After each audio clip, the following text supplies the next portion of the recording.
Hello and welcome to the Clock End Talk, an Arsenal podcast. I'm your host, Tez. You can get me at Gurner Tez, and each and every week, Tony. How are you, buddy? Yeah, I'm good. Hopefully no mic issues. I'm back on the laptop because we're using a half decent app. You will hear the dog clicky clacking about, but that's part of the charm of the show. But yeah, I'm all good. Bit bored. Want football back. It's weird, isn't it? Because there's proper football on, obviously Champions League, Europa League, but no Arsenal. It's never usually like that, or if it is, it's only for a couple of days. Like the season ends and you have the Champions League final a few days later, which we're not involved in. But it's really weird having proper football and no Arsenal to sort of look forward to for a while. Yeah, it is a bit odd that, and I don't know if you get the feeling that watching this style of Champions League, because the one leg thing, I don't know if I get the same feeling because, like, let's face it, there's been a load of upsets the last few days, and then you think, but then the second leg they could do it. Like, I don't know if you get that buzz or not, but yeah, that's the only thing that takes it out a little bit from me. I don't know. I really like it. I know, obviously, people are saying, will they keep it? But I mean, they won't because of the money that it brings in, sort of in not only advertising, but viewership and broadcasters and just everywhere. It brings in more money. Obviously, there's double the amount of games nearly.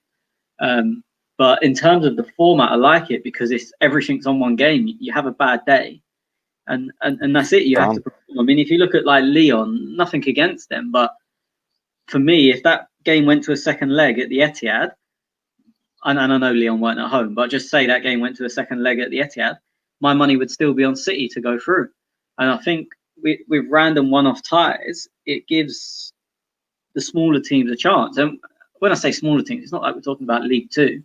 We're talking about still very good sides, but they can just have a good day and win. And I mean, look, they're unlikely to just have a good day sort of 4 or 5 times in a row and win a competition. And if they do, you've got to say they deserve it. But I quite like the one-legged format. I mean, in pretty much every other cup competition, that's how it is. I mean, you look at even the biggest stage, the World Cup, that's how it is. The cup competitions in pretty much every country. Yeah. I mean, let's be honest. The last 2 times at least, and I'm trying to think years before, if the FA Cup was over 2 legs, I don't think we would have won it this year because you think City probably turn it around. I don't think we win it in 2017 because City probably turn it around. Obviously, that game went to extra time, so it would have been 1-1 on the day, and then it goes to another leg, and City would have been favourites. In 2014, we beat Liverpool, who were flying at the time. They beat us 5-1 in the league, and then we kind of fluked the 2-1 win at home in the cup. But if that went back to Anfield, they would have been strong favourites to go through. So I think probably the only year we would have won it if it was under a 2-leg format. Obviously, I'm not saying definitely, but odds on chances are that 2015 would have been the only time we won it out of 4. Mm-hmm. Yeah, I don't know. Yeah, it's interesting. And I read somewhere. Look, obviously, and we're just quickly talking about Champions League, but Messi, Ronaldo, first time in, I think it was something like 15, 20 years or something that they haven't been in a semi-final. And I thought, wow, that's a long time. So it is interesting. But yeah, who are you going for in the final? PSG or Bayern Munich? This is, I mean, I can't remember if it was on here or if I was just talking in the group chat. I was just talking to you and Ashwin, and I said that. I mean, obviously this was last week. I said if it was over 2 legs, you'd make Bayern your favourites. This was before they beat Barcelona. With one-off games, I mean, obviously we now know PSG is in the final. One-off game, you've got to say Bayern are heavy favourites to beat Lyon. But then a one-off game, like if Neymar and Mbappe have a 10 out of 10, I think they probably win it. But then Bayern are good enough to stop them from having a 10 out of 10. So if that is the final, then Bayern will be favourites. But I wouldn't be at all shocked if PSG beat them because they've just got such good players that if they all turn up at the same time, I mean, they could beat anyone. Mm-hmm. I am for PSG. I think PSG. I've never been a big fan of Bayern Munich, but yeah, PSG for me. I don't know if you've seen I mean, it's not. I guess it's a stat that if Mbappe wins the Champions League, if PSG win the Champions League, by the age of 22, he'd have won the World Cup, the Champions League. The league, I think, is 5 times or maybe 4. The French Cup, you've just completed. Impressive, way. It's mad. It's annoying. Yeah. But I mean, to me, he's obviously the best young player in the world. And when you get comparisons, and I don't want to dig out United fans, but it's them you see most. He's Rashford's better than him, or blah blah blah. I mean, no one should be compared to Mbappe. There should be a different category. Like you've got Young Player of the Year and then Mbappe of the Year, because it's just unfair. Like there's no one in that category that you can even go maybe. Like it's annoying because there's a load of good young players around the world, but he's just taking the piss. I can't think of any at the top of my head at all. But yeah, I say someone like Sancho, and again, I think Sancho's amazing. Like I think he's an unreal player, but you can't put him in the same conversation. Like nah. And that's, well, I don't watch. Be fair though, I don't watch much of the German league. So. No, but even when I do, and Sancho plays for England, and it's just Sancho when you watch PSG, Mbappe, Like Sancho in his own right is maybe top 25 players in the world. That's maybe a little bit generous. He might be top 40, but still, say 40. And you can't even put him in the same conversation as a guy like the same age as him. Yeah, no, it's pretty. It's pretty crazy, isn't it? Yeah, very crazy. Wouldn't if only he was at Arsenal, mate. If only. Okay, a lot has happened since we last recorded. I apologise for last week. I had a little stint in hospital. I am better, so I'm not. Don't worry about it. Okay, I just prefer not to talk about my health anyway. So let's just move on. But yeah, I do apologise. A couple in the chat on YouTube. How you going, lads? Thanks for listening. Tony, when I say a lot has happened, I'm trying to cast my mind back. It'll be 2 weeks and Arsenal sacked a hell of a lot of staff. Redundancies. Or redundancy, yeah. And then Raul, he left, and we tried to put them in. Well, I'm not sure what the circumstances were there. I'll let you elaborate a little bit more. But there was staff cuttings anyway.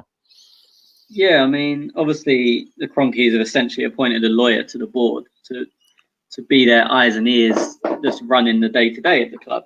Obviously, they're more hands-on, or especially Josh is more hands-on than they used to be, but now they've got someone who's looking at it day-to-day, and he's obviously from a legal background, and I'd imagine he's very good at his job, because you don't get hired at that level if you're a bang average lawyer.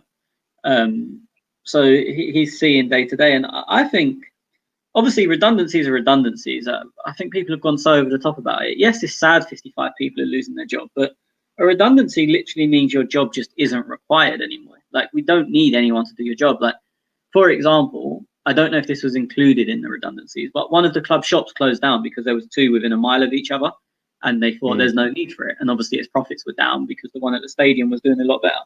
So they've closed it. Then people were obviously out of a job now because the shop doesn't exist anymore. So they're made redundant because there's no job for them. I'm not saying they were in the list of 55, but I'm saying that's the situation. If there's no job for you, then they have to let you go.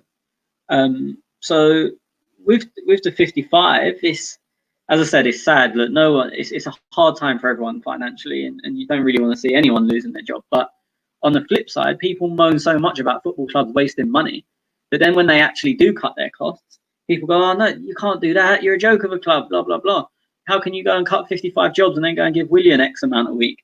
And you're like, well, because Willian would still have a job. He's still going to be a footballer and whatnot. Whereas these 55 people, even if you kept them on, what are they going to be doing? Like, go into a shop that isn't there and just standing outside for 9 hours a day, or whatever. In the scouting department, we want to use data, so that they usually go to get sent to games. Oh no, we're not sending you to a game because we don't want to do that anymore.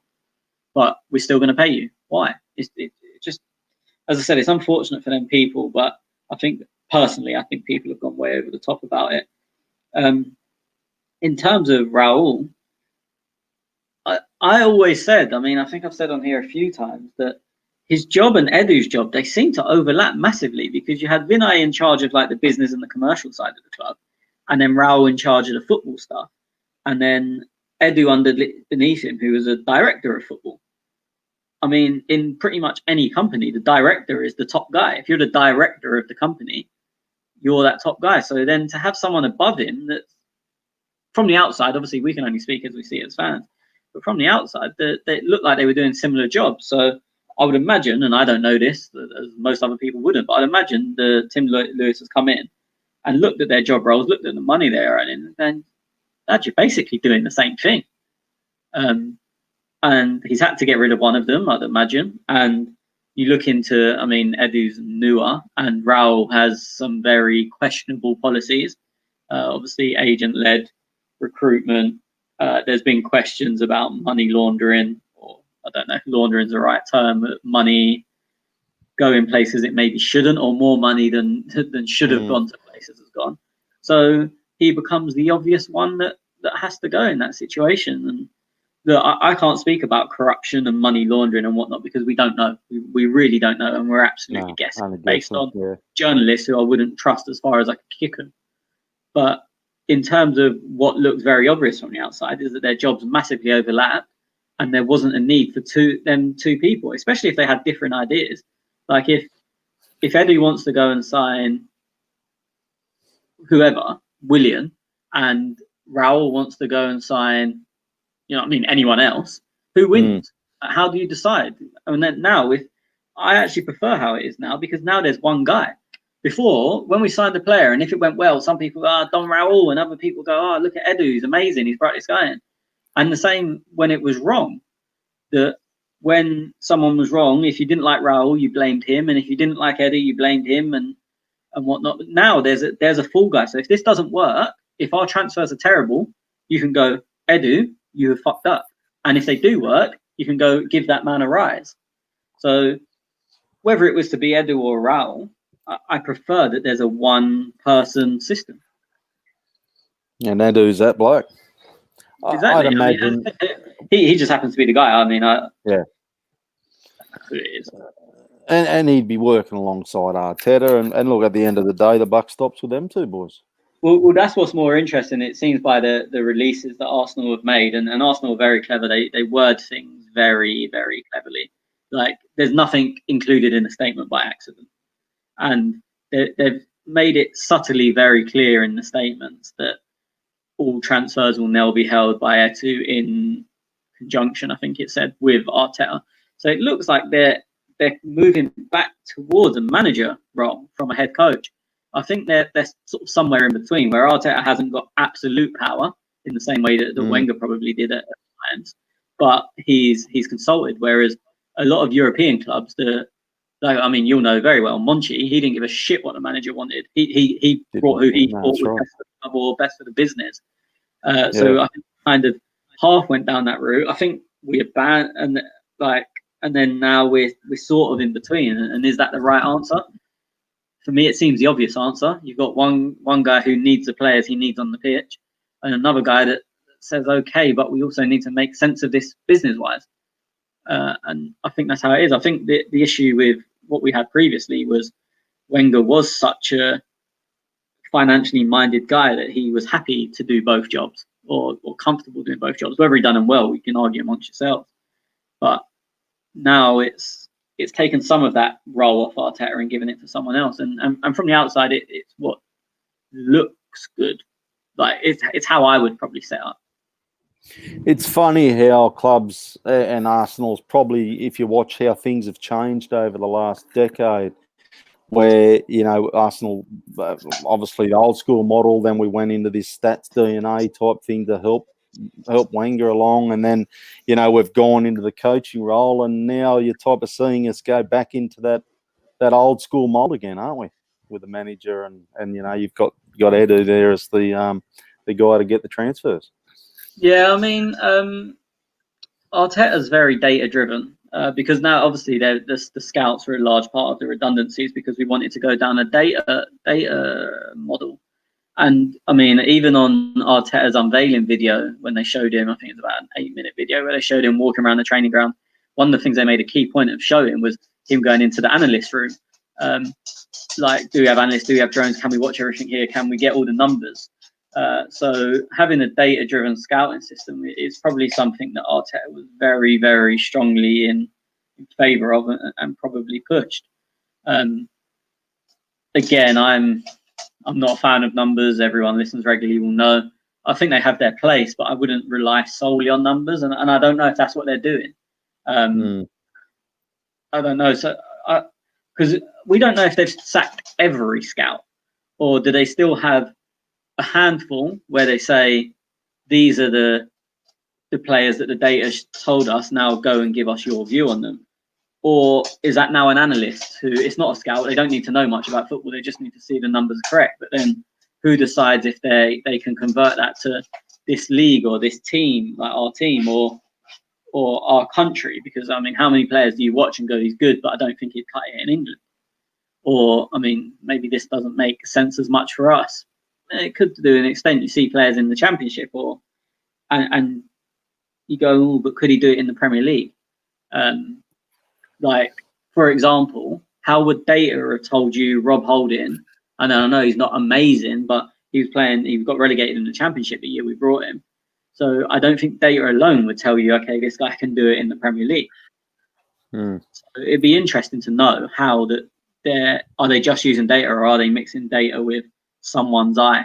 And if it is someone's eye, whose eye? Is it an actual scout, someone that's been involved in football, or still a data guy? Or is it Arteta himself? Or Edu? Like, no, just listening to you talk there, as soon as I pictured the scene in Moneyball, you know, when all the scouts are sitting around the table, and it's like, we don't need you lads, we've just got me and this bloke now. So yeah, I mean, I don't know. I've seen Moneyball, and the thing is, it's a lot easier because I know it's a team game essentially, but it's not. When you're batting, you're the one guy there. And you've got essentially one guy against you in the pitcher or a bowler. Obviously, the fielders are doing their thing, but you can hit the ball well enough. And there's no leagues, really. So it's not like coming up in standard, down in standard.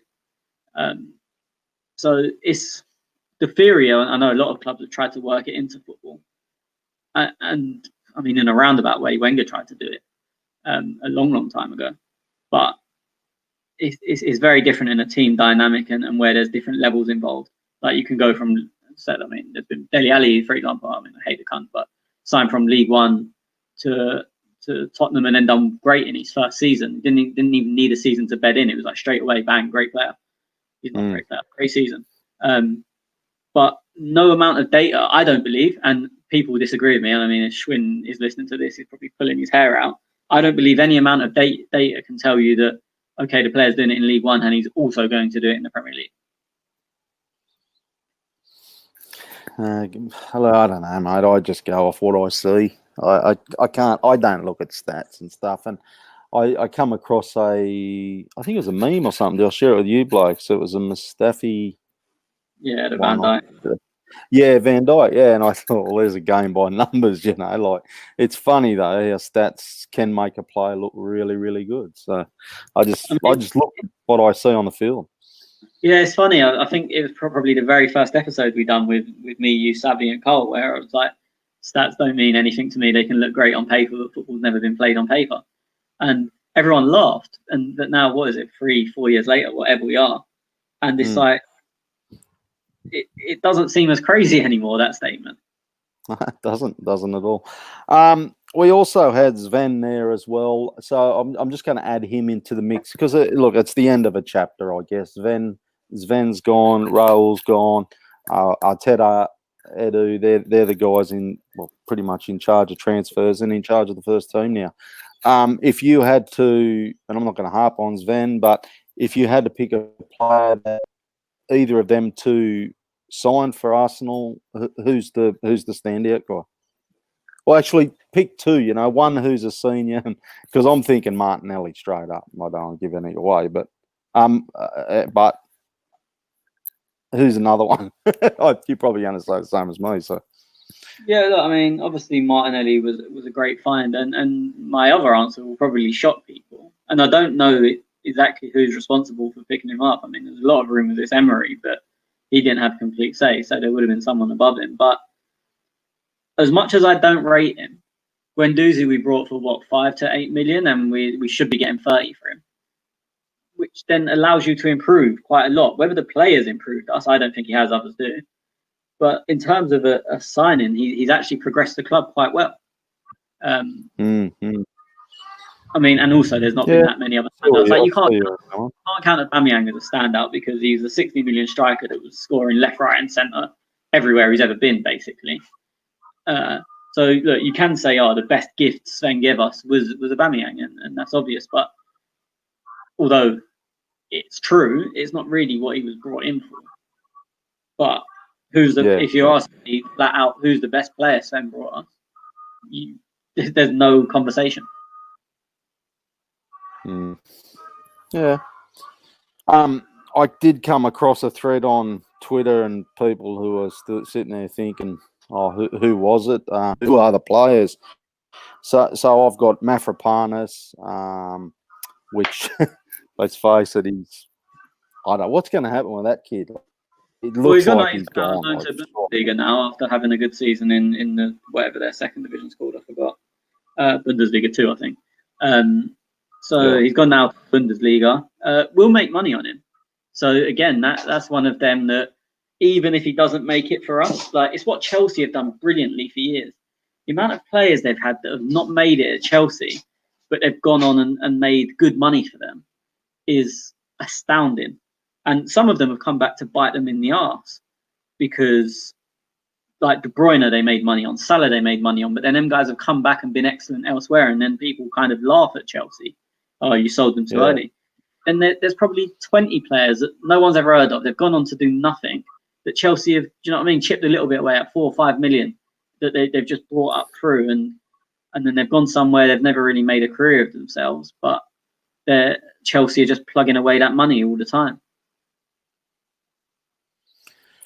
Lichtsteiner, he's another one. Schwinn's favourite. Kratos Torreira, Leno, Guendouzi, Suarez, Tierney. There's some good players there. Luiz, Pepe. I watched an interview with KT the other day. I don't know if anyone saw it. And he said Arsenal tried to sign him like 4 years ago. Really? So can you really credit someone that wasn't at the club? Or is that just an idea that's been stuck?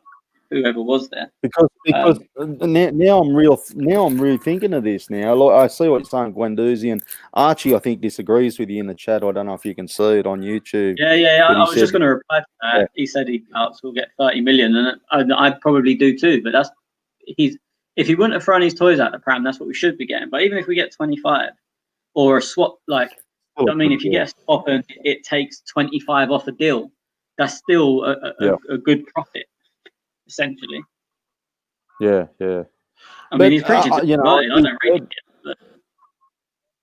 But I'm starting to think whether Tierney's, because he's going to be something real special, isn't he? Like, it's like, imagine what you get for him now, and then think of that in 2 or 3 years' time if he keeps going. Like, he could be, worth up to 80 odd plus.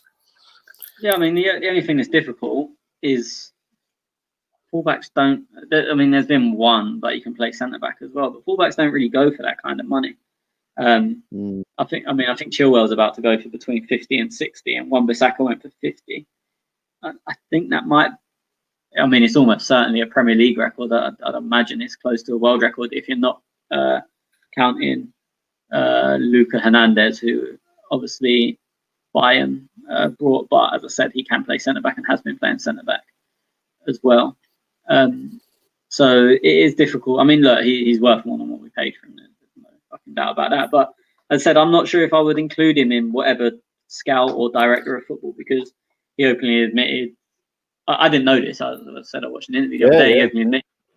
I think he said 4 years ago when he was just breaking through. I think he debut season, but he didn't play like all the games.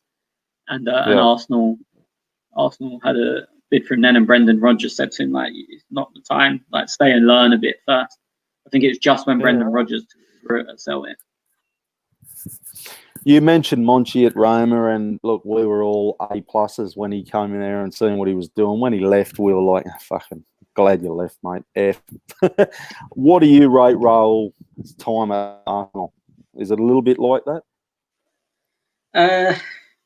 I think that the agent stuff leaves like a sour taste in your mouth, because from the outside, especially, it just looks like he's done stuff to help his mates out and not for the best of the club. That may not be true, and Arteta seems like really pushed for Willian. So from our side, we're looking at, he's only signed him because he's mates with his agent. But from the inside, that might be 100% Arteta signing. But in terms of what he's done, I mean, look, we all said, and pretty much everyone agreed that we won the transfer window last summer. And I say won in air quotes because obviously there's no such thing. But we were all delighted with the window. We say, we needed a centre-back. We didn't have much money. David Luiz, okay, yeah, that was fine. We got sort of what we needed. Maybe hasn't panned out the way people had hoped. Got this Pepe, who everyone was after and was killing it in France. Amazing signing. Dani Ceballos, the next young Spanish breakthrough talent. And we maybe only saw that for the last 10 games, but that's not Raul's fault. He signed the player. And then the next best thing at centre-back, okay, we can't get him this year, but we're going to sign him to make sure no one else can get him next year, and we get him at a decent price. So you looked at that window last year, and was that it? I don't think there was anyone else. And you looked at that window last year, and I said everyone was like, "Yep, we've won that transfer window." So if you're going on that, you've got to go, "Okay, Raul done excellent." And that was at the time the whole Don Raul started, give Raul a statue, blah blah blah. As I said, since then, where it's been a bit more like, we deal with this agent, we deal with that agent. Kia Drabkin seems to be doing all of our bidding for us. And again, that might have been nothing to do with Raul, but because we were told he was the figurehead, anything that happened, we was like, it's his fault. But I wouldn't say, I don't know. It's one of them. It's hard to say. It's a B or a C or something around there if you had. Yeah, that's what I mean. It's yeah. Because the only thing that leaves a horrible taste in the mouth, as I said, is the agent stuff, and we all presume it was him. We don't know that. Well, then Pablo and Cedric, they came in at a time where but I mean, Cedric was obviously, again. I like Cedric, but again, it was an agent thing, wasn't it? Yeah, that's right. And I'm not sure who Pablo's agent is, but coming from South America, it probably is Kia as well. Yeah. Yeah, I agree with that. Archie's just typed for people that can't see it. Raul's biggest problem was trying to offer Emery a new contract. Absolutely agree, but I understand why he done it. It was wrong, but he had Emery in his pocket. So what he said, Emery was like his lapdog. So if you've got that much control, you try and keep that guy there. But completely agree. Trying to offer Emery with a new contract was ridiculous. I didn't care that we got to the Europa League final. And I think in a few years, hopefully, if what I think could happen with Arsenal does, in terms of how highly I rate Arteta, in a few years, we could look back at that Europa League final loss as one of the best things that's happened to us. Yeah, possibly. Because he would have got a new deal, and then they definitely fucking wouldn't have sacked him. Yeah. At the time, we were thinking we need to win it. Especially all them fans who went to Baku. Tell me about it. I was fucking distraught. I hated everyone. Yeah, that's right. I hated everyone and everything about it. If I'd have got back from Baku, if I'd have got back to my hotel room that night and read that every player was up for sale and we'd sold them all, I wouldn't have given a shit. I hated them all. Not because we lost, but the performance, the attitude, I think was disgusting. But I just think, as I said, if Arteta is what I believe he could be, I think in hindsight, and as shit as I felt at that time, we could look back on that with thinking, thank fuck we lost that, as crazy as that sounds. Yeah, I know. Yeah, I know where you're coming from with it. Okay, another bit of news that's happened, obviously, Chelsea, we've signed Willian to Arsenal. We are known now as the Chelsea retirement home. I'm not going to lie, that's the memes that are coming out. Your thoughts on this? Well, I'm not sure. I think he won Chelsea Player of the Year. He was definitely their best player on stats. They offered him a new contract, which he rejected. I think this is the only one that Chelsea haven't willingly given us, and I say willingly because it's in his name. Like we've checked, they're like, yeah, go on, lads. Again with Louise, yeah, go on, enjoy.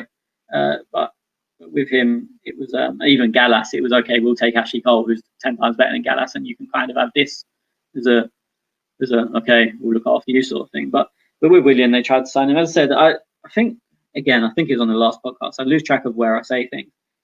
Willian, the player, I really like. The financial package doesn't sit easy with me. I think we're overpaying based on reports.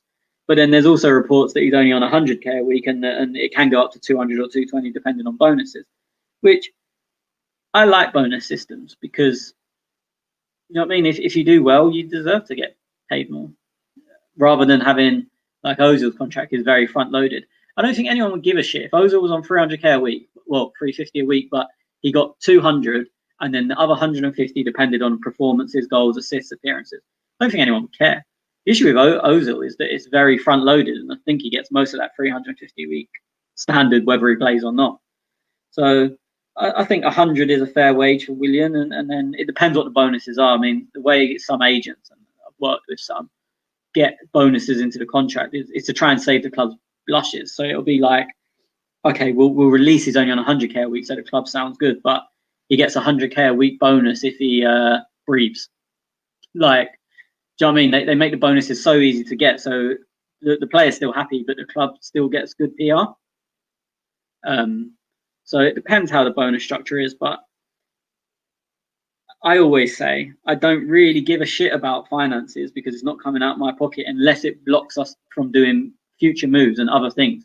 If we come out in a couple of weeks and say, oh, we're really close to signing X, whoever that is, and everyone wants, let's say Gabriel, just to make it easy. If we come out next week and say we're really close to signing Gabriel, we've agreed to deal with Lille, but we're just 20k short on wages and we can't afford it, we don't have enough, then I'll come back to, I think the Willian deal is a bad deal because we're overpaying him.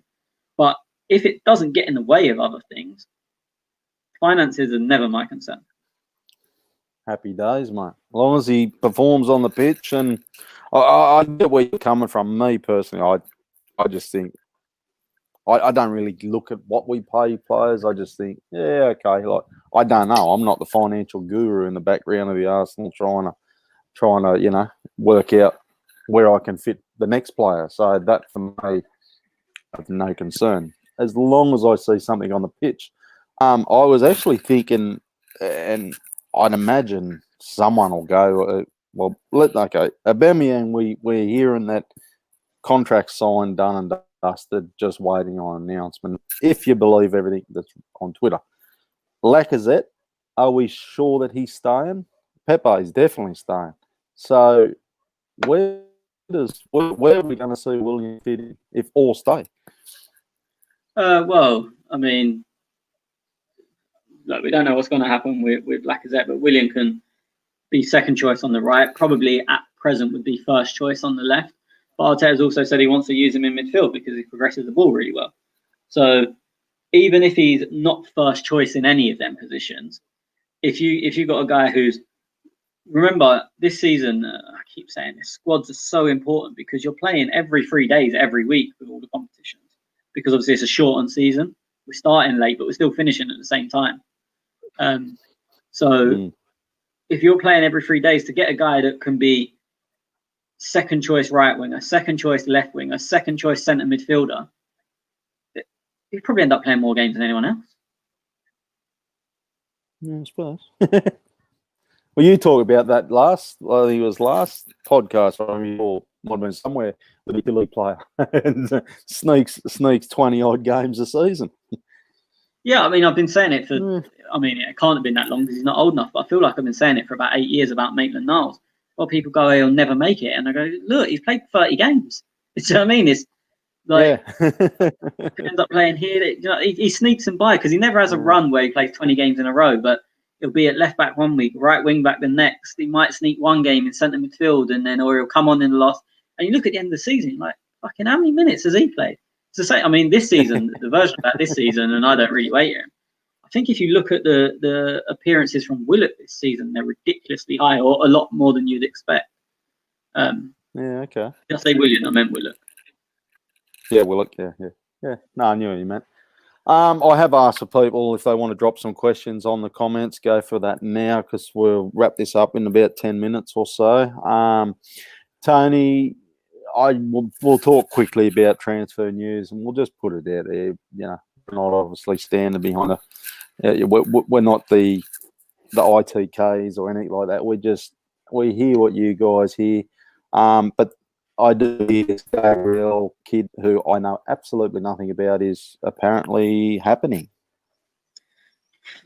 Fuck knows. I mean, it's difficult here. I mean, it's probably worse for you than it is for us. The British press is so far behind everything else. It's ridiculous. There was a thing today that made me laugh that one of them was blaming quarantine. Oh, you can't come and sign because you have to do a 2-week quarantine. Like, because basically it said it'd be done by Tuesday, and then when it's not done, they now come out with another lie. It's absolutely not. There's no quarantine. There's an elite athlete exemption. It's called, and because they're getting tested all the time anyway, they don't have to. They can just come as normal. I don't. The thing that's interesting with Gabriel is that they're saying it's between us and Napoli. Both teams have bid accepted. It's now down to the player. Arteta's always said, if you don't want to play for me, that's fine. Don't play for me.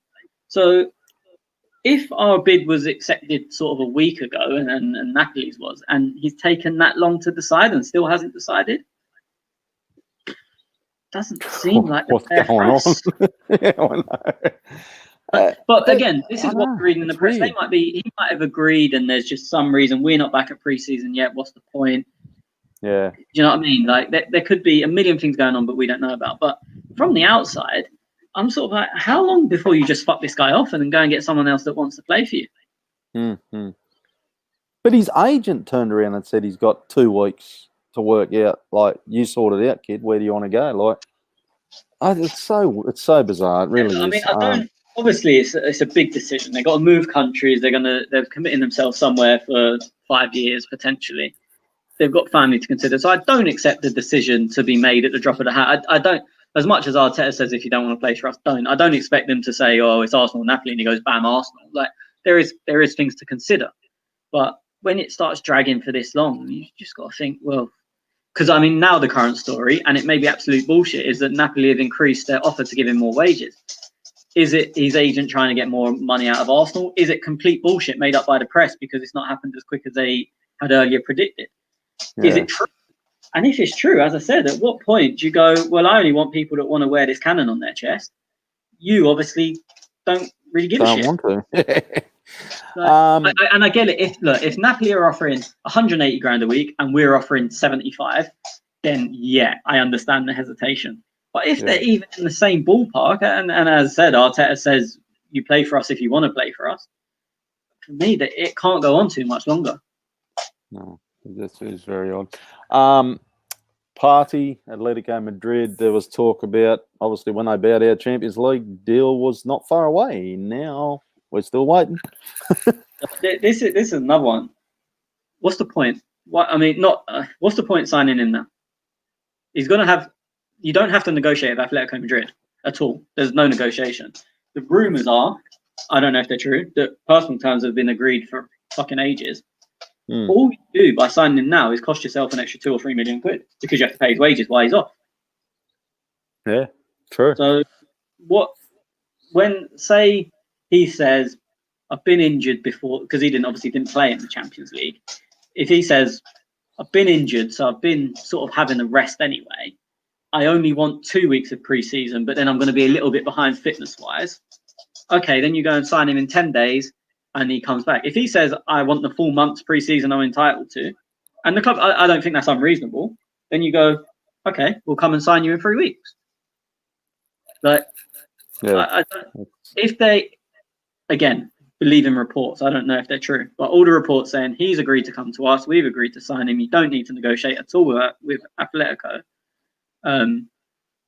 then you're just saving yourself money. Archie says usually Arsenal don't speak to the player. I mean, make an offer. The way release clauses work in Spain is fucking weird. The player has to buy themselves out. They actually go. Oh, really? I never knew that. It's fucking mental. So they actually have to go to the La Liga office and present the amount to terminate their contract. Yeah, it's so fucking. I mean, whether they physically have to go or someone on behalf of them goes, but that's the way. Here, if there's a release clause, it's part of their contract, and you make an offer to the club, and the club legally has to accept it. But the way it works in Spain, because everyone has to have a release clause, is a bit different. So Atletico literally have nothing to do with it. Like, and that goes to every player in Spain at a certain price. So I hear that's, quite me if I'm wrong, 45 odd million pounds or something. So I think 50 million euros. So euros is yeah. So this rubbish that you see, Arsenal's gone back and forth with Atletico Madrid. They're now offered this. At that point, you would speak to Atletico, because if you don't want to pay the 45, you can go to them. We want to offer 40, and they can say fuck you, or you can say, okay, we do value them at 45, but we'll give you 20 cash and Guendouzi, and they can also say fuck you. But if they're basically saying release clause or nothing, then you just we're done with you. We don't need to speak to you anymore. So that money does find its way back to Atletico Madrid. Yeah, the money still goes to them. It's just they have nothing to do with negotiations. No, there's nothing to it. So I mean, obviously there's a lot of legal complexities, but the club PSG technically didn't buy Neymar. Neymar went and paid the 204 million, I think it was, to get himself out of the contract. And then, I mean, obviously it's already been given by the club, because Neymar at that time, and probably still now, didn't have 200 and whatever million quid in the bank. Yeah. But that's, as the way the Spanish league works with them, is that you do completely, if you're paying a release clause, you do completely bypass the club. Yeah, okay. Who was the other one I was going to mention? Party, Gabriel. I'll just say, sorry, if the English league would have been like that, if the English league used the same style, we would have signed Luis Suarez. Yeah. Because obviously we presented the offer, and then Liverpool tried to worm their way out of it, and were prepared to go down the legal case because they believe we shouldn't have known about the release clause. Whereas if it was I like that system better, to be honest. Yeah, I mean, it keeps it more in line legally. Yeah, but if you're a player and you go, oh look, like how many of you seen? I'm trying to think. Who's sitting on the Ozil, for example? Okay, he's sitting on the bench. It's probably not a good example. A player who's been sitting on the bench, they've obviously not getting no time at all. They've got a release clause of 20 mil. Can they go and pay the 20 mil and say, now I'm a free agent? So they actually, I'm trying to remember the player's name. He was playing for Cedric Bakambu. I don't know if anyone remembers it. It was only a few years ago. He played for Villarreal, and he had one really good year, and a team in China wanted him, and they paid the release clause. Well, he paid the release clause, obviously with the agreement of them, he's going to sign for them. In the meantime, the Chinese government put in 100% tax on foreign imports on players, because they thought it was getting ridiculous that they had the likes of Hulk that was coming there just for the money and didn't give a shit. Because originally they said, spend whatever you want because we want to grow the league and make it high profile. So spend whatever you want, bring in these big names, and then everyone will watch us and we'll make the money back and everyone will think China's great. Obviously that didn't happen. So the Chinese government brought in 100% tax, and there was a huge legal issue, and I don't fully know how it was sorted. I can't remember. I didn't really look into it, because he paid his release clause of, I think it was around 30 million, 28 million, something like that. Then the club in China wanted to sign him, but the government were like, well, hold on, 100% tax. So you've now paying 56 or 60 million quid for Cedric Bakambu, who is a 28-year-old, I think, like sort of bang average striker. So then the Chinese club were like, whoa, hold on, like we don't want to be paying that much. And I know, and then it was like, well, actually, no, he's a free agent because he's paid up his own clause. He's done his own clause, yeah. And I don't know how it ended up. I mean, I could probably Google it, but I don't know how it was a really interesting case with it. So I do like that system though. Like, Yeah, but I mean, I the do point like you that. made earlier, like, could a player go and just pay his own? If most of them don't have the money to do it. I mean, unless they're sort of low ball players, but most of them don't have the money to go and do it. And if they've got a club that are willing to pay them that back, then that club can just go and do it. So say Ozil, it was 50 number on it. He probably doesn't have 50 million. And even if he does, he has to know he's getting that back. He's not going to go and pay 50 million out of his own pocket for no reason. For no reason, So yeah. He wants to get it back. Willing to give you that money back anyway, well, then they can just do it. Yeah, no, very interesting. It's interesting. That. I can't remember how long ago it was, mate. It might have been a week ago. No, it was definitely before I went in hospital. I think you shared it, a Snapchat, was it? Or something from Zaha in a nightclub. Yeah. Is he getting desperate? What's going on there? Yeah, I mean, he reckons it was just his mate and he was in a club drunk, and because, I mean, pretty much every Premier League footballer's been in Greece, and it was sort of nothing to do with him, and then his mates come out and distanced him from it. Look, we all know Zaha would like to sign for Arsenal. There's no two ways about that. But did he have a big role in that? Who knows? It's annoying, actually. I actually know one of his mates really well. I box with him, but he's very lazy and never fucking turns up. And we've been back at boxing 3 weeks now, and he's not been. Because he said he's really close mates with Zaha and his brothers. He's from that sort of area. So I was hoping to ask him and have. Obviously, it's not an exclusive because it's he said, she said. But I was hoping to be able to have some more knowledge on that, but no, nothing at all. But yeah, look, it is what it is. He was out. His mate, who's obviously an Arsenal fan as well, has half stitched him up, but he's not going to go. No, we all know. I mean, he said on the pitch, we've all seen that. With fucking Lacazette saying, "Come here," and he said, "Come and get me." They weren't talking about him. I can tell you that. Let's face it, he's not coming. Like Zaha. We got Pepe, we got William now. We got, obviously, if Lacazette does go, Aubameyang will play up the middle. I just can't see Arsenal ever going in for Zaha. Like, why? It's an interesting one because the fee being banned, obviously 80 million, it's never going to happen, which is what they were demanding last summer. The fee they reckon, like, again, it's in the press, no one knows, but the fee they're talking about is it's sort of 30 million mark, and me personally, at that money, I'd go and pick him up. Really? But, wow. Okay. Yeah, because look, I was going to say this earlier when you mentioned Lacazette. Actually, if Lacazette goes, you have to replace him because it leaves who, like, if Aubameyang gets injured, you're then sort of like, well, you've got Eddie. You've got Eddie. You've got Eddie's our only striker. Yeah, but Martinelli's out till January. He's gone on January, yeah. Okay. So, I mean, and I'm not saying Zaha's going to play down the middle, but then you at least have got other options elsewhere, like other sort of people that can do something. It's another body in. I think I've seen so many people go, "Oh, get rid of Lacazette," and again, not his biggest fan. Wouldn't mind getting rid of him, but then you look at our options and you go, "Well, then what? You have to sign a striker. You can't let Lacazette go and not sign a striker." Eddie's. Look, imagine, and God forbid, touch wood, I don't want this to happen, but imagine, well, let's not go too drastic. Aubameyang gets a straight red first week of the season. I think the next 3 games with Eddie. Or, you know what I mean? He pulls a hamstring, he's out for a month, which is not a long time, but we're probably going to have 8 games a month. And you've got Eddie as your only option. That's you can't have that. No. Be interesting to see if Lacazette does go based on that now. Because the reports say that he wants to go, but now I'm thinking, well, yeah, maybe not. Maybe he's not. That's not the way to go. Because let's face it, love him or hate him, he still does he still does a great job. Where towards the back end of the season, he thought he played well. On the whole, I don't think he does enough, and I would happily see him go. But you have to get another body or another way of doing things. As I said, maybe you don't replace him like for like, but you go, okay, Aubameyang now tucks inside because Lacazette's not there, so then we can sign a winger.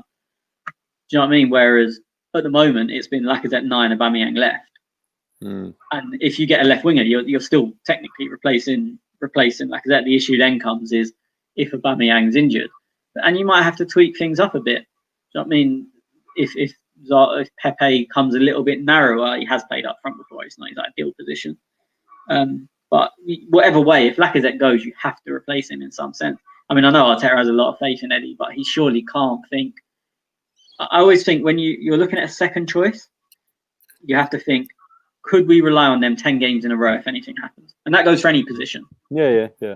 And I don't think we can, and I'm pretty sure Arteta wouldn't think, yeah, we're fine if we have Eddie 10 games in a row. Yeah. And even below more depth than that, sometimes you get 2 strikers injured. So now what if Aubameyang and Eddie are both injured? Then you're like, fuck knows. I don't even know who plays. Yeah, Rick just said I'll definitely be in for another striker if Eddie goes. I wonder what you'd go if Laka goes. Sorry, who do you go for though? Jeez, Doesn't have to be. Look, it might wouldn't be. want to be a big name. Well, Tottenham have had the problem down the years massively in that whoever comes in knows they're going to play second fiddle to Kane, and they're not going to get Kane out of the team. And Aubameyang's got that same thing. And they've really struggled. They've had a lot of shit second choice strikers because they're the only people that are come and happy to sit on the bench essentially. And they've done what I'm suggesting and end up just loading themselves up with wingers.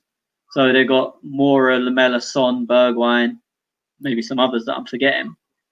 Because no one wants to come and play second fiddle. But if they can then play other roles, they I'll reply to Archie in a sec. If they can play other roles, they think, I might not play every week up front, but I'm going to get minutes on the left, on the right, maybe as a 10 some weeks. So that'll be different. Archie just said Edouard from Celtic, and a lot of people I can't see it at all. I really can't. But a lot of people like him. I'm not saying he's a bad player. I just really, really can't see it. I don't know what that's based on. I don't know enough about him, mate, so I can't really say much. Yeah, he scores a lot of goals in Scotland, and he does. Where we putting the Scottish Premier League anyway? I don't like to look at leagues as a whole because there's always going to be good players. I mean, if you look at the league as a whole, you say it's bad. If you look at the top 5 exports, you go Robertson, Tierney, Van Dijk, probably some others that they were the first 3 that came to my head. So I don't like looking at things like that because Edouard could be Henrik Larsson played there. Obviously, he was amazing. Edouard could be that great player in the league. I just really don't see it.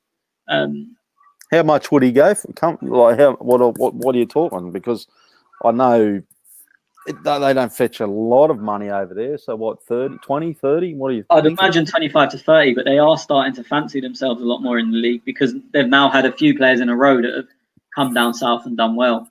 Obviously, you go, you got KT for 25 and you really should have paid more. So now they're starting to value their players high and they don't need the money as much because they're getting bigger fees for the players they previously sold. Sorry, I didn't catch the name. Said, Rick it was. Yeah. Yeah, I agree. I would completely love to see Martinelli through the middle. But he's out, and I'm not sure if that's where Arteta sees him. I'm trying to remember. Obviously, when Aubameyang was out, suspended, Martinelli played every game. I definitely know at Stamford Bridge he played on the left. Against Sheffield United, he scored, and I can't remember if he played central. And then the other game was a cup game, so I'm pretty sure he did play central. But it was a much rotated team. And sorry, Archie just said again that he can't be that bad if he makes the French team. I've had 5 years of people telling me Olivier Giroud is a shit lamppost. He starts every game for France, played every minute of the World Cup pretty much, I think. So he can be. It can happen. And I'm not saying he's bad. I don't think he's terrible. I just really can't see it happening. No, fair call. Okay, anyone else who you think that we haven't mentioned? You've seen? I mean, there's been links from France to the Lyon centre midfielder. The guy has too many vowels in his name. He's a fucking countdown dream. I believe it's pronounced Arar, but that just sounds like I'm having a go at the dog. There was a report that we offered, I can't remember how much it was, plus Guendouzi and Lyon rejected it, but there's been strong conversations. That was Lequip who reported it, who probably the biggest paper in France. So that's a link. Very, very good player. Played very well against Man City as well. It's funny because in the group chat, Liam, I think he said he forgot the game was on. How's he doing? And I said, basically done nothing. And then after that, this was after about 20 minutes. I said, I think he had one good run, but he's not really been in the game. And then after that, he was fucking fantastic. Like, because you go, oh, he's done nothing. And then Liam's probably looked on Twitter and seen everyone go, oh, man of the match, amazing, World Player of the Year, make you God. And I was like, well, yeah, but that was after. But yeah, there's been linked to being very, very, very good player. I mean, obviously, I don't know how much truth there is into it. It'd be very expensive. So who knows, but very good player. Okay. Yeah, Med P6 on Twitter just asked any update on Gabriel. Look, we just, as we said earlier, mate, what was it? I can't remember. We don't know. If you're asking what I think he will sign. Yeah. But that's based on the same shit that everyone else reads on Twitter. My only thing, look, and I'm exactly like you. I only read the news and read, what's happening through the press. My only thing is, I sat here and thought about this. Well, actually, I was having a conversation with someone the other day. My only worry is we need to start offloading some defenders. Socrates, your Mustafis, because otherwise, what are we going to have? Eight players who can play in the defensive role. What's difficult is that Musti's out. I think they're pretty sure he'll miss the start of the season. So you're not going to sell him. I'll get back to you in a minute, Jack. Musti's out. Chambers is out. So that takes you down to 6. There's strong links with Socrates away, and I was talking in the group chat last night. Giving Socrates away on a free would be a great deal for everyone. The guy could command a transfer value. Say it again. You want to give him away on a free? Yeah, let me give you my reasons. We're not gonna get a fee for him because of the money he's on. If we let him go on a free, we get rid of him off the wage bill. A team will give him the money because they're getting him on free, which means he'll go. So then we're saving hugely on the wage bill because he's on between 90 and 110 a week. We get rid of a number and it's someone that's not going to play at all because I think our opinion of him is quite harsh. I actually think he's quite good. He's just not a footballer, as in, you know what I mean? He's not a out from the back, play out from the back. And so he is never going to play under Arteta. So if you can then get that man off the wage bill for free, so you're not getting anything, but you're not losing anything, then I think it's a good deal for all involved. It's a good deal for the buying club. It's a good deal for him because he still gets his money and he gets to go and play somewhere. And it's a good deal for us. As I said, I do think he does have a value. But if you say 5 million, you want to sell him for 5 million, then the team probably won't pay the wages or anywhere near the wages. So, I mean, he's been strongly linked with a few clubs in Italy. And I think I would, if Arsenal offer him away on a free, I wouldn't be surprised. I'm just going to mention, Archie said now 3 defenders have a year left. Luiz, Socrates, Mustafi. Yeah, well, so obviously we've just dealt with Socrates. Musti's out injured, so he's going to run into his final year. Whether they offer him a new contract or not, no one knows. I doubt it at this point, but if he plays when he comes back the first 10 games, how he played the last 10 games of the season, maybe he'll get offered a new deal. Luiz, yeah, his contract's up, but it's one of them that is it really. If they want to offer him an extension, they will, and if they don't offer an extension, he's going through choice. They've obviously only just offered him a 1-year extension, or he's signed, sorry. So that's their choice. It's not like the situation was with Alexis and Ozil, who have run themselves down into the last year of their contract. That's a club choice to only put them into the last year. So is what it is. You can make questions come up again, can't you? Yeah, yep. Yeah, someone asked about Felipe Anderson. I couldn't remember the name. Jack. So ex West Ham employee is the best in the know in football. If he says something's happened, it's happened. He says that we've shown interest. He said no offers, but Edu really likes him, and he believes that Felipe Anderson, we've spoken, he'd be our backup if we can't get whoever. Which, right, Mike. Which makes which I think is quite exciting because look, he's still probably 20 to 25 million, maybe 30 million, Anderson. So if that's the backup we're looking for, you've got to think, fuck me, our main target must be all right.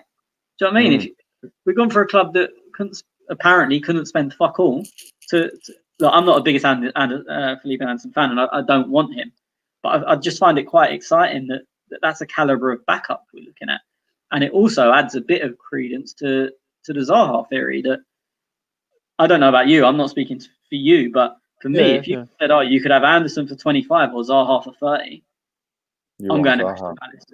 Personally, other people may disagree in that. And I'm Anderson there out of them too. If he can find his form from when he was in Italy, I don't think he's done. Look, he started off the first season West Ham really good. I didn't watch much. It was a funny season because it was, with the COVID and all that shit. So it was really hard to type of follow. I know West Ham fans don't really like it.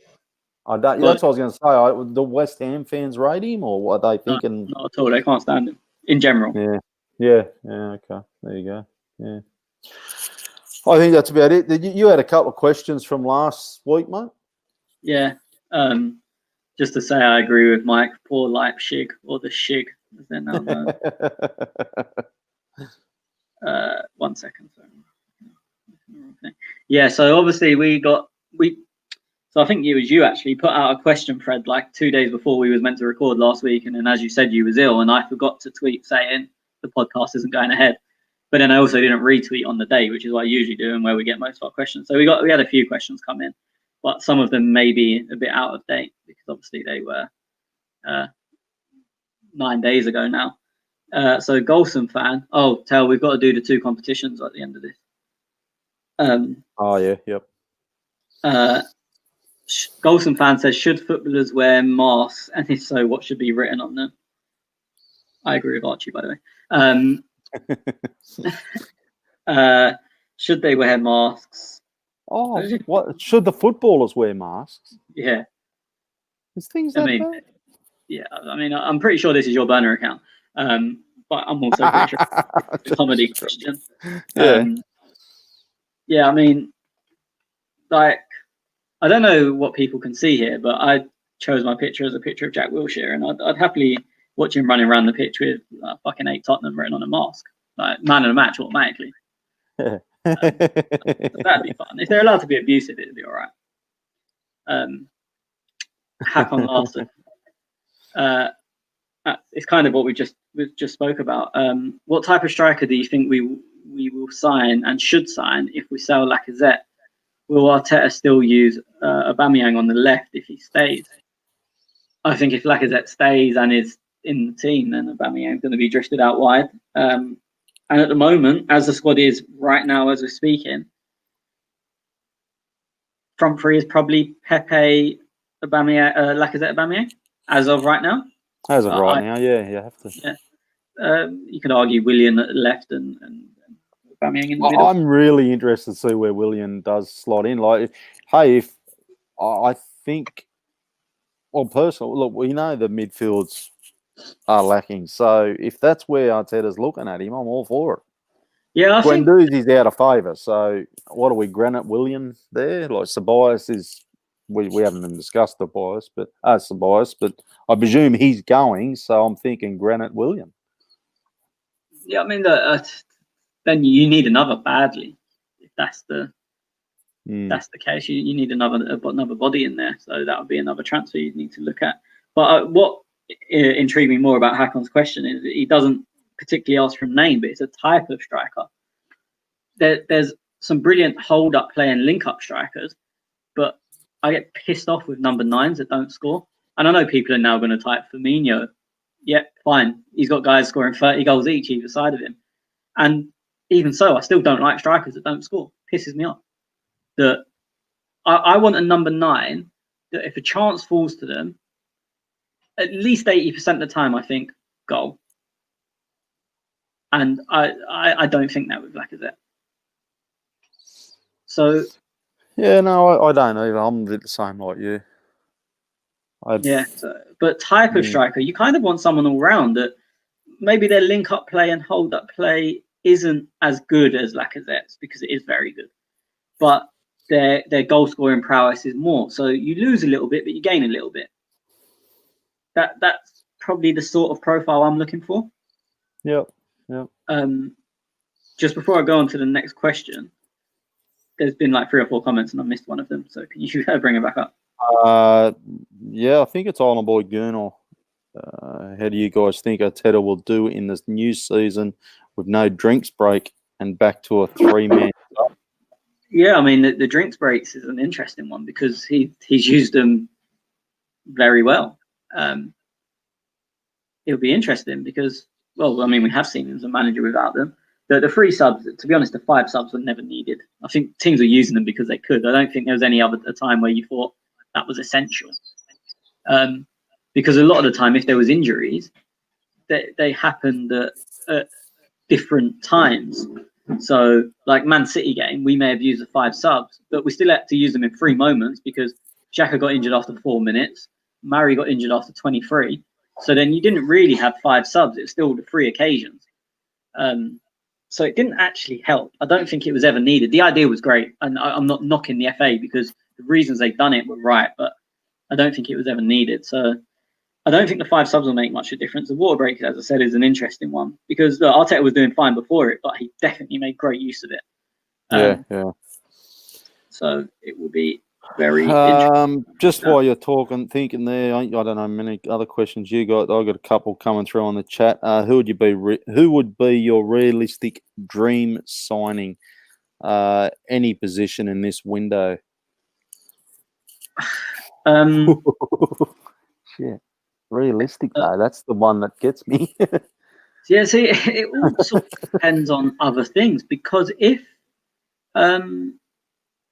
Partey does come in, the dream is a more advanced midfielder. There's still a centre midfielder, but the guy that's going to sort of be on the edge of the box and being a little bit creative and maybe grabbing a few goals. And I remember we had this conversation, I can probably at the start of COVID, and I said Jack Grealish. And that's still the type of profile of player I'd probably say is my dream. If we're talking about, as I said, if we're looking at Gabriel and Partey as likely, so I'm including them in the team. If you're not, I'd probably say a proper defensive midfielder, or at least a centre midfielder to play with Granit. But if you're looking at they are more on the side of done than not, from what we were led to believe, then and this is the guy from Leon, Aouar. There's just too many vowels. Yeah, not going to even bother. I've got no chance. Vowly. It's vowly. So like that sort of profile, and maybe I when I said Grealish, I didn't think we could get him because I mean I presume a lot of bigger teams would have been looking at him, but that sort of player that is a centre midfielder, but is going to create things. Well, I'm going to throw one there because I'm going to say Forsberg. I was talking about him this morning, watching the game. I really like him. Every time I see him, I just think, wow, Arsenal could really do with a player like you. And it's funny. I saw you say that earlier, and I was going to reply, but then I didn't instead. And someone, a few years ago, like we was linked quite strongly with him, and from the outside, obviously I don't watch them every week. I thought like, I think he's dropped off a little bit. You're not nearing his name as much. When they come on today, they said he's had his best goal scoring season ever. It really surprised me. The only because he's played wide a lot. He's played on the left, but not. Yeah, I know, man. Yeah. Every time I've seen him, he's a little bit wider, but like I don't watch him week in, week out. Either. Oh yeah, I think that's pretty much where he plays. Like as I said, it's on the left, but not a left winger. Maybe similar to, I'm not saying in ability, but similar to how Mkhitaryan played. And I like the player. I think he's probably too slow to play there in the Premier League, and also I don't think we really need that. But I do like him. Yeah, I do like him. Every time I see him play, even with when he's playing the World Cup and that, I think, geez, he'd be bloody good for Arsenal. There's a couple other questions. Would you sell? Dave has said, would you sell Bellerin and keep Mainsley? He said, I would. I feel like, do you know how when we have Addy on the show, he just defends everything keepers do because he's a keeper. He's a keeper, yeah. I have never been a fullback, but like the players I seem to speak about all the time, and like I'm the #1 member of their fan clubs, are KT and Ainsley. Like, it's the fullbacks union, even though I've never been a fullback. When we would link with Ainsley going, I think it'd be absolute fucking lunacy. Yeah, for me, Ainsley would be our first choice. I can speak about this for 25 minutes, but my answer would be, yes. first choice. Whether I would sell Hector, financially, it probably makes sense because you look and you've got Cedric there as a second choice. How much does Hector command? Could he potentially win if Ainsley is the first choice, could Hector potentially win his place back? Maybe. Where do you see Bellerin in the next 2 seasons, though?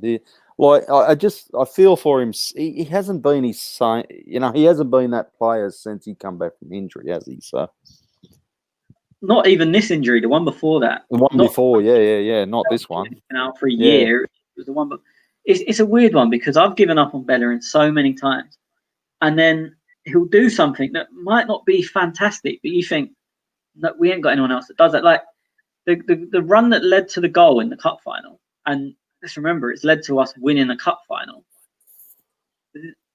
As much as I'm saying I would prefer Ainsley doesn't do that. And I know you can't have a player just for that one moment, especially at right back. But then you think, well, if he could just get back to that form, and he probably never will. But do you know what I mean? You always think, oh, well, what if? And that's always a worry with telling people as well, because you go, oh, yeah, get rid of him. And then he does find that form, and you just think, what a cunt I am. I don't know. Arsenal uploaded it a couple of days before the cup final, but I was being mad superstitious. So I didn't watch it.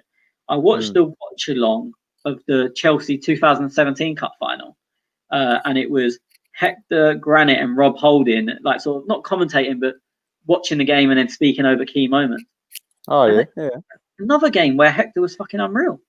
And you're like, he always plays well against Chelsea for whatever reason. I mean, he scored in a 2-2 draw at home against them when Jack scored, and then he scored in the 2-2 away draw this season when we're down to 10 men, and he actually had a really good game.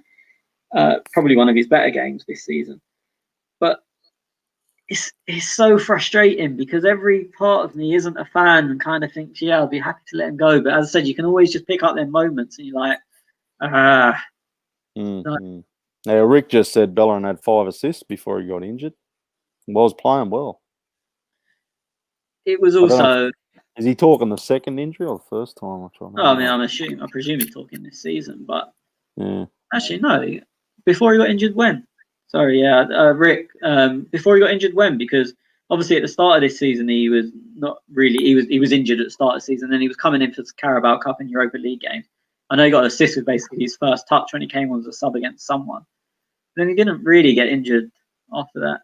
He was still coming back from the same injury, and he was just in and out all the time. Yeah. So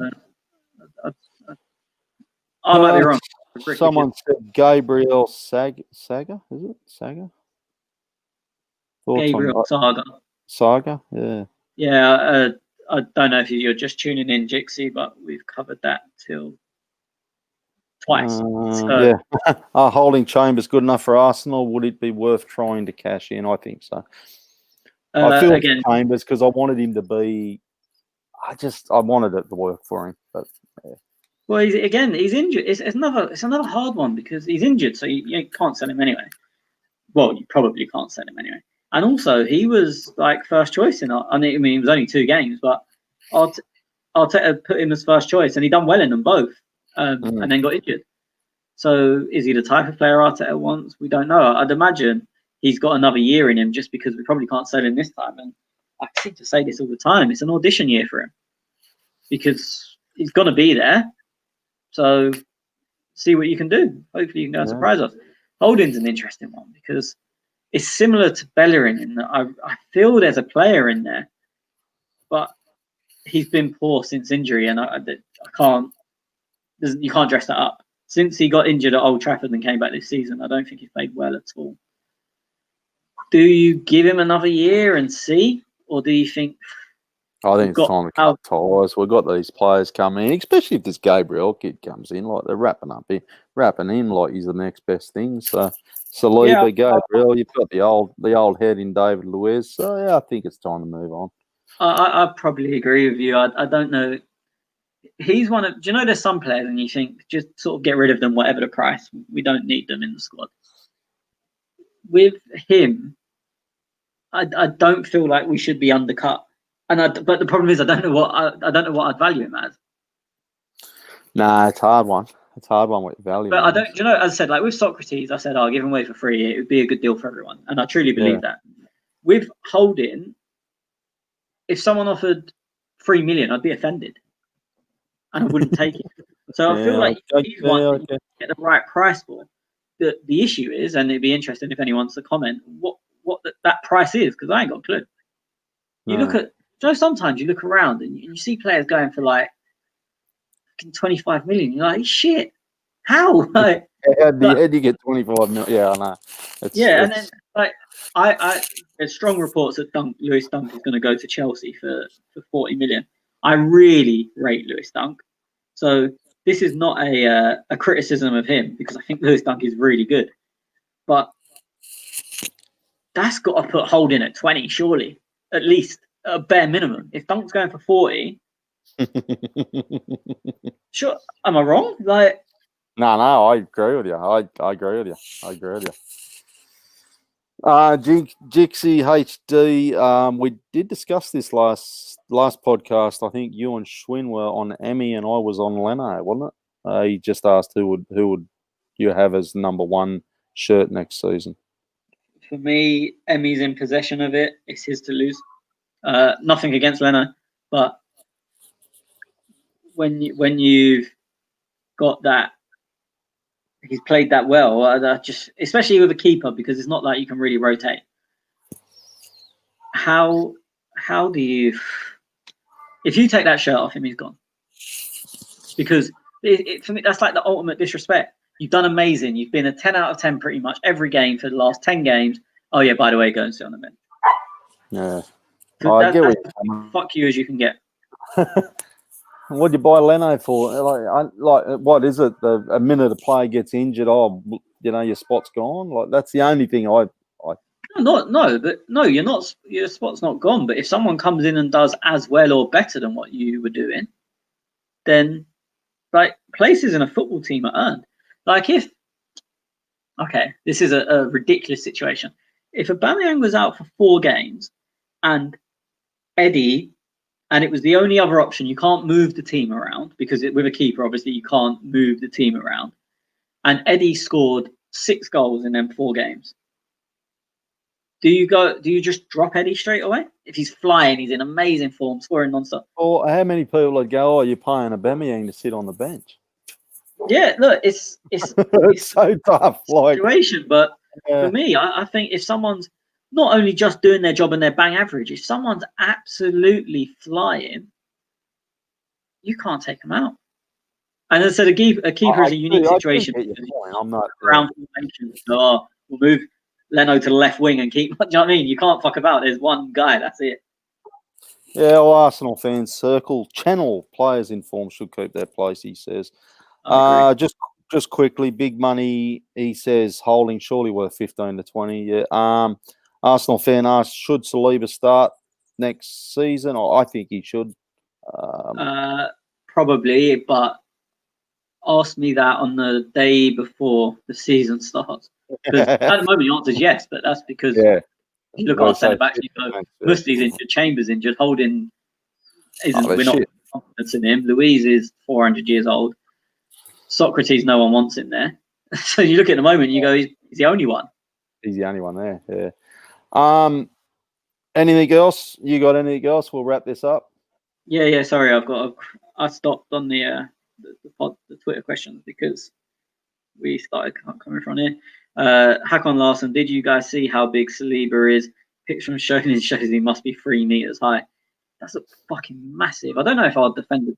I said the other day, who was I talking to? I was in the group chat and we're talking about a centre back, and I was like, oh, he's only 6'1". It doesn't fill me with confidence. And they're like, oh, what are you on about? That's fine.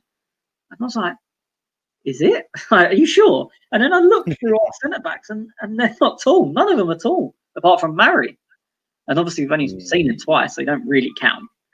And I was like, fuck, I remember when, like, if you weren't 6'4", you weren't a centre back. Yeah. Like, I remember the first time, and I've met him a few times. The first time I met Tony Adams, obviously I'd seen him play loads of times, and I'd been in the ground and whatnot when I was younger. And then I met him. I can't remember it. It was quite long ago now. He'd already retired, but I was older. I was maybe 20, so I was old enough to sort of understand things.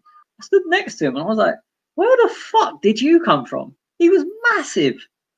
But do you know? And that's obvious. And He then was you massive think, centre back. But I stood next to him. I was like, "Have you grown 6 inches since you stopped playing?"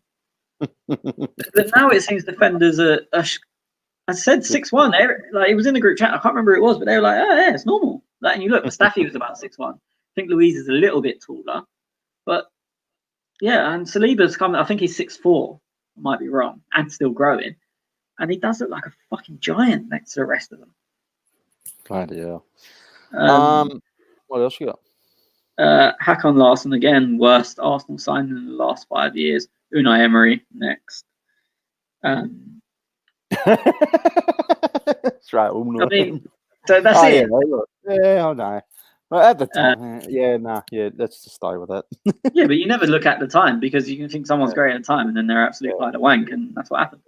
Yeah.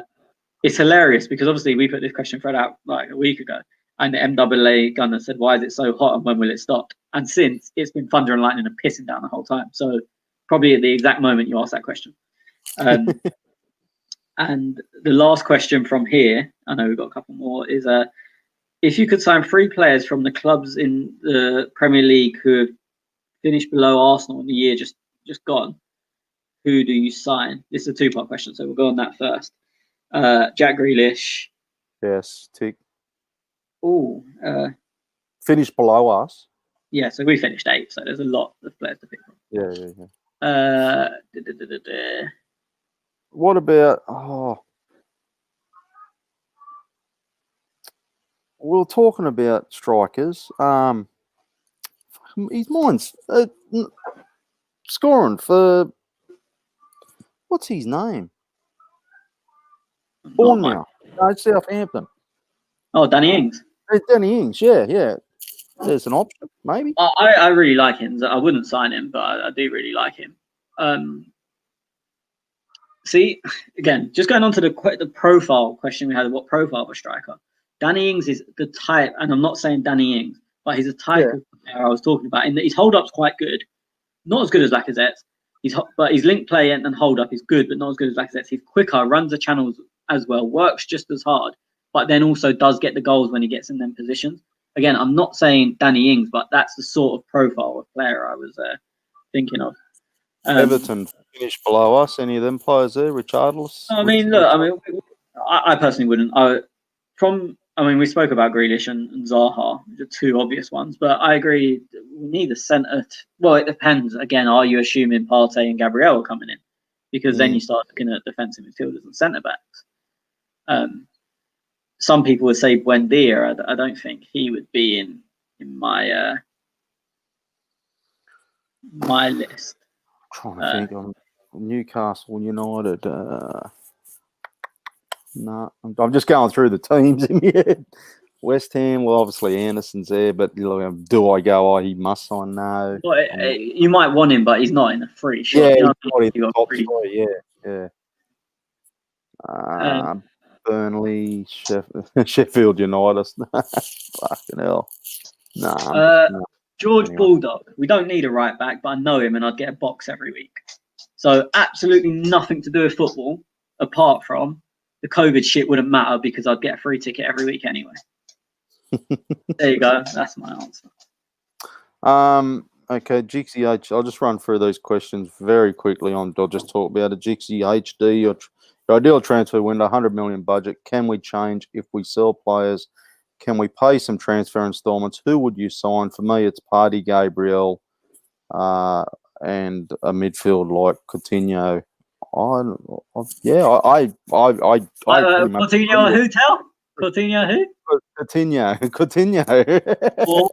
Or I'm not even gonna say nah. You can read it on the screen. That's what what he's typed is what I would go for, to be honest. So yeah. I agree with him though. Like, yeah, probably. I like I said, I like Forsberg. Is he an option? No, not even hearing anything. Yeah, probably have to agree with that. He says. You agree? Or Yeah, you yeah. want Zaha? Yeah. Okay. Yeah, no, I mean, yeah, but then you start looking at higher amounts, and I can't be asked to go. Yeah, if we sell this guy, I'm not a business. Well, I am a businessman, but Somebody, big question. You were talking about this question on the importance of the fixture list Friday, vital, causing no fans in stadiums at the moment.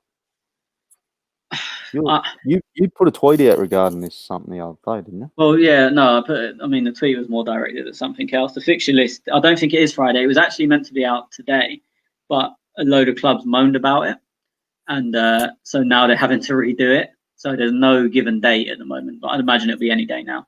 It was actually sent to the clubs, so it should have been out. It's a difficult one because pre-season. I mean, I think a lot of our players come back Friday, which is basically Monday, because Friday will be like pictures and kits and shit, like training gear and whatnot. Maybe a little bit of fitness work, but that's about it. So then you look at Monday, and then what's that? I think it's 2 weeks. We've got the Community Shield, and then another in like 5 days after that, and then we've got 2 weeks. So it's basically 3 weeks. Is that enough to get them fit? And are other teams doing the same, or are they having slightly longer, slightly less? We never get them, but we need an easy first 3 games. I don't think the fans come into it too much anymore because the players have now played for 3 months without fans, and they're used to it. So, and also season ticket renewals are coming out Friday. We ain't got a clue. I can't wait to see what they send me because I don't know. Everyone presumes 1st of October. I don't know. Yeah. I don't know where that number's come from, and it's one that I think I read it once, and everyone else read it somewhere, and now it's become like the official date. So it'll be really interesting to see that. But I don't think the fans play into it. But I just think with fitness wise, I want quite nice fixtures. Yeah, let's hope we don't get a couple of tough games straight up. The first month, I expect one tough game there, but I don't want a City, Chelsea straight off the bat. Let's just settle these guys in, especially if we've got Saliba starting. I don't want him being thrown into a Man City game or something like that. Not saying he can't handle it and that, but I just want him to ease. I'm hoping for an easy first 3 weeks at least. There's nothing worse, even I'm not going to say as a neutral because I'm not, but even when I'm watching other games, there's nothing worse than having a big game that you'd really enjoy watching usually, and the teams ain't ready for it yet. Like, I know last started with Man United, Chelsea. Like, you think, what a first weekend! Like, but it was a pile of shit because the teams. I mean, United won 4-0, and again, it's nothing against them, but the game was crap. That's right. Ready, like. Them games are the spectacles. They're the games even as an Arsenal fan, I think, fuck, I can't wait to watch that this weekend or whenever it is. And then when it's like the teams ain't ready, I just, fingers crossed that there's some. I mean, I don't care about the other teams. They can have the hardest. Give us a couple of easy ones. We got a couple of prizes to give away. I did have a book. And I'm just looking now. There was a shirt as well. So let's do the shirt now. Why I look at the book and the book's name, because I should give that a very good shout out. I put this into a random draw. I'll be honest. We got about 60 to 70 entries for the shirt. I put them basically into I wrote everyone's email address, names, and that. I put it into a not a hat. It was like a box thing, and I asked my daughter to pick it out. So she picked out a name, and it was a regular listener of ours, Island Boy Gurner. Congratulations, mate. You have won the Arsenal shirt. Tony, I give you one job to organise the book. And it was, we got contacted by White Owl at White Owl Books, and they were promoting a Arsenal book. It's Arsenal, the story of a football club in 101 lives. Basically, it's a lot of different players' stories and things like that, is what I understand. I'll be honest, I haven't read it yet. I am going to read it, but the first thing I did ask was from White Owl, is this thing on an audio version? They said, no, not yet. I said, right. So anyway, grab the book. I believe it. It looks a really good read. You'll find it on our socials. It was very simple. I got 3 books to give away. But I just did one this week. We'll do another one next week or something. Tony, all I said was retweet this tweet and you could win the book. Yeah, I mean, I was actually really surprised at how popular it was, because a lot of times, nothing against the book, I've not read it either, but it does look interesting. But a lot of the times we have giveaways for this, that, and the other, and no one really cares. But there's a lot of interest, there's a lot of retweets.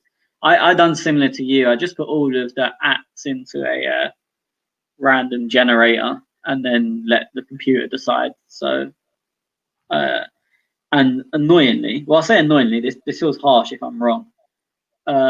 Golson fan won it, and I'm convinced it's your burner account. You said it's not. But if he sends an address in Australia, if he's in Australia, he ain't getting the prize. So I don't care if it's not your house, because you know other people in Australia.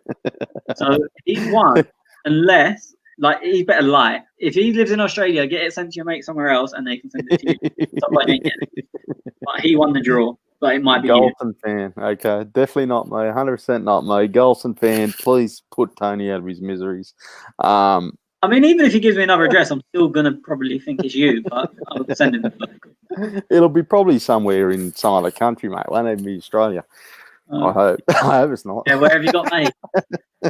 Yeah, my buddy Steve in Taiwan. Yes. And the thing is, we don't also, say mate, so you can just make up any name, and like, it's definitely you. Rick, I will give a shout out to, because this is how popular I am. He lives about 4 hours up the road from me, and he contacted me and said, Tez, I've got a book for you. And it was the Romford Pele, and he's just said then, if you want to give it away, there's another one he's going to do to give away. So I'll get in touch with you on the socials. But yeah, it arrived the other week. I need to look.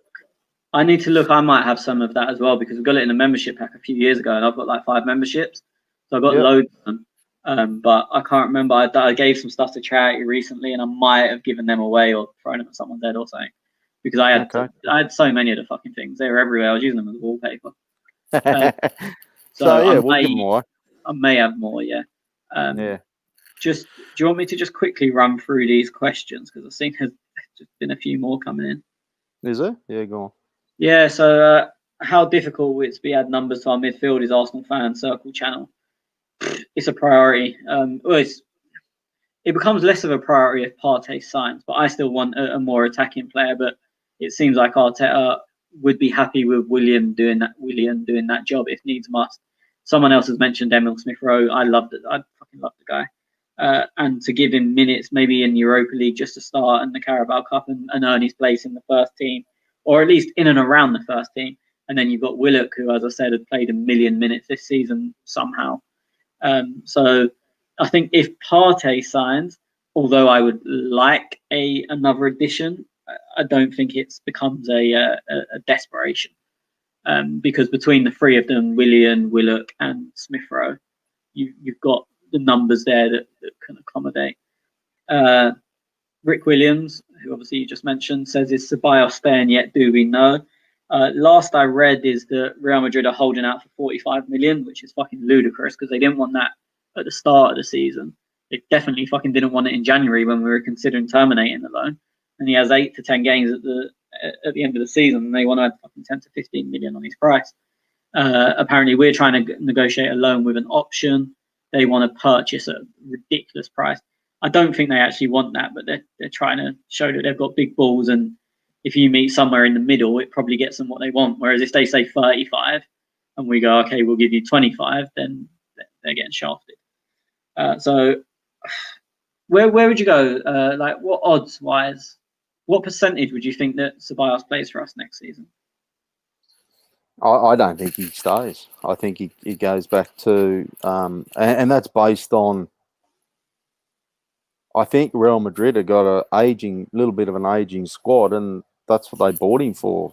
Well, they brought back Odegaard the other day, didn't they? And someone else. Look, their midfield options are a joke. They don't need him. Nothing against him. They are aging, you're right. But looking at this season, I can't remember the exact list, but it was like Valverde, Cruz, Modric, Casemiro, Odegaard. Modric, I think that's who they were talking. He was a replacement for Modric. Yeah, but I don't think he comes in and starts this year. Maybe not. I'm 50-50, but 2 weeks ago I'd have been 75 or 80% that he's going to stay. So it's getting less likely by the day. But again, it's another case like I mentioned with Partey earlier. We come back on Friday, maybe Monday for him. So why pay his wages now when you don't have to? Mm-hmm. Like, there was no point signing him 3 weeks ago. What else you got there? Don One asked exactly the same question. Jixie says Dominic Suzbalai, I think it's pronounced, who plays for Red Bull Salzburg, is available for 21 million, can be paid in installments. So still, in his opinion, he rips the league apart. He's a great talent. I'll be honest, I've only ever seen YouTube. So many people rate this guy. I'm just not going to comment because I don't know much about him, mate. I've seen Red Bull. Everyone's going mad about him. Yeah. I can't say they're wrong. I can just say that what I've seen is only YouTube, so it doesn't give me enough. Where is it? Sorry. A few people have said they're really enjoying the lives. Sorry. Yeah, it's a better format, this, isn't it? I like it. Yeah, I really like it. The question, I mean, it's not great for English people, but you don't seem to care about us. Live stream is a lot of fun. I enjoyed it. You should do it first. Well, someone said they want Tottenham first game. Actually, it wouldn't be too bad because they've got the Europa League. Yeah, it was an hour ago that Tez said he would wrap this up in 10 minutes. Lol. Still going. I don't listen to you. He said we've established you're the back end sponsor. You just know how to post it. Apart from that, Mike. Sorry, I always say Mike when I see the Gooners podcast. It could be Mike or Andy. I don't know. But because I've interacted more with Mike, he says, "Did you discuss the incredible size of Uber's new package?" I'm not sure if he's been to Turkey and had that surgery where they add a few inches. So it could be a very happy Mr. Aubameyang. But in all reality, he's talking about the money. Good players earn good money. And again, we did speak about it. Hopefully, it's heavily weighted with bonuses. Someone needs to go. That's you, I think.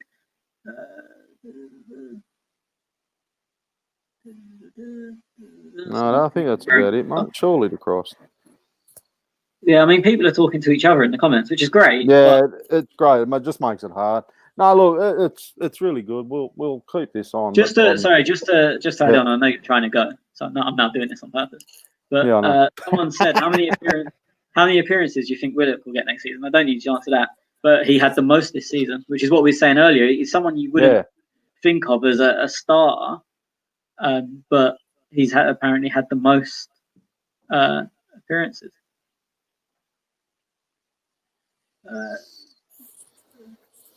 Yeah, I think that's pretty much it. You're happy now? The amount of times you've cut short because your missus said so. Now I'm making you suffer. Rick says, I don't think Willock can manage that besides Grant. Mike's package is heavily laden with incentives. Mike or Andy, sorry. I'm sure it is. I'll ask Schwinn about it because no doubt used to have had some moments. Can these guys carry on the comments in the conversation after we finish? Because it seems like they're having a good little chat, and I kind of feel bad that we're just going to be like, boom, stop talking. I think they can because it's all on YouTube. So I think the YouTube video stays there, and they just continue chatting on that. I think. Fair enough. I think we found a new way of podcasting. It's good. I like it. Yeah. I enjoy it. I think you're going to have to leave this live on 24/7 just so they can carry on talking. Okay, thank you everybody for listening. You can follow us at @clockend_talk. Obviously, YouTube's going off really well, which is great. You can comment there. We are using this new platform. Live stream goes to all our socials. So those who are now getting the podcast later down the track, we are live. So you can come back and chat to us live. His comments keep going. Says Arsenal Fans Circle, which is great. No, says Ray. Anyway, it's all happening. Thanks, Could I Tony. just point out one thing before you go? I can't believe absolutely no one's had a dig at me about my picture on here. I was going to mention it, I thought, and then I seen I thought typical it'd be Tony. mentioned within 5 seconds. I looked at the avatar and I thought, yeah, typical Tony. Wait till Schwinn gets back on, mate. Also, coming into obviously the new season, we're going to be using a lot more of Addy. I believe Jack, aka the Plug. Shout out to Jack. He's going to be joining us quite a bit. Myself, Tony, and Schwinn's going to be also jumping on when he can. Darren and a couple of the other boys are there when they can, but it's just time zones. It's really hard. So Tony's a night owl and up late, so it's always handy for me. Thanks, mate. Yeah, cheers. Yeah, thanks, and cheers for everyone for listening and commenting. I know quite a lot of you are in the UK, and I've seen people say, "Oh, it's 1 a.m." Yeah, it is for me as well. But thanks for obviously the show isn't the show. I mean, we probably do our show in 20 minutes, and then we spend an hour and 20 answering questions. So thanks for everyone, and yeah, this live format's good because when I'm wrong, which is very rare, you can tell me straight away. I mean, you won't have to do that often. Righto. Okay, thank you, everyone, and good night and goodbye. See ya. Adios.